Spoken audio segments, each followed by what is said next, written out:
को. हाँ हाँ.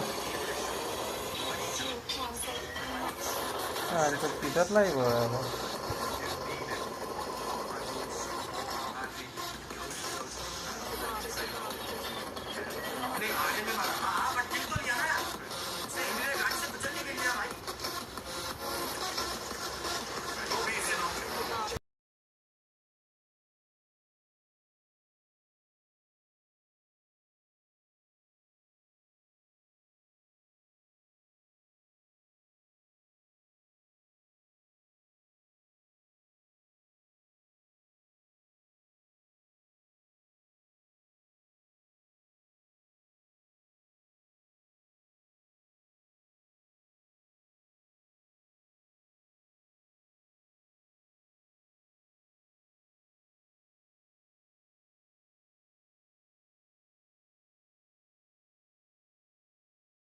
वो स्टेटमेंट wasn't appropriately right. ऐसा ही हुआ.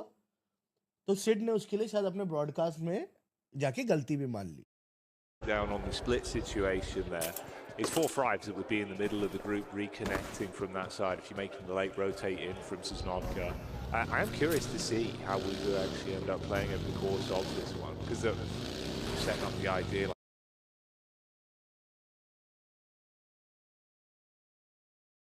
Like, oh, a bit of a chance there. We'll see a power game. Stuff things off better. Didn't go that way. It was the storyline we got. Again, results in them going down first. You've got potential as well. I think the longer these games go on, Blank, the longer the day goes on, potentially even for them, I think this is where we're going to see more and more of that team being able to deliver so much.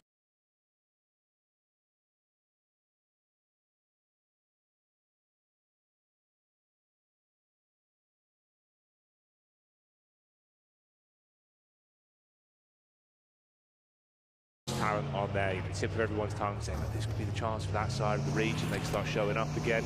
So I'm curious if they're showing us a bit of innovation for some of these plays. I understand it where you send Sukat down towards Sosnovka on the eventuality it is the south circle. But even then, like, you could make an efficient rotation across, and maybe it's the case where Suk in that situation just takes some pot shots over towards 4 thrives as they make their way across the bridge, and then they can group up. But I think that the risk doesn't outweigh the reward here, honestly. It's going to be difficult to get back together. There's potential that Suk can take some vehicles, take a boat back around towards them, but by then you have delayed your rotation by a ton. For Falcons, on the other hand, no hot drop over towards there. Though my main takeaway from this game is because it's such a southern playing path, it doesn't really tell us too much about the drop spots, because these were a lot of backups being used. Yeah, it's fair enough. It's fair enough. It's a good point to keep in mind, obviously, in terms of how it's going to affect things here. Give us some different results over the course of the day. I was stressing going into the next match. They're like, do we want to drop Yasna now? That's what I'm saying, bro. That's the awkward part. Because obviously, once it kind of is forgivable and it feels a bit rough and you can fix it, the second time it happens, that's when it is instantly like, we're at the halfway point of the day, boys. Like, yeah. It's already creeped up on us, you know? How do you fix this?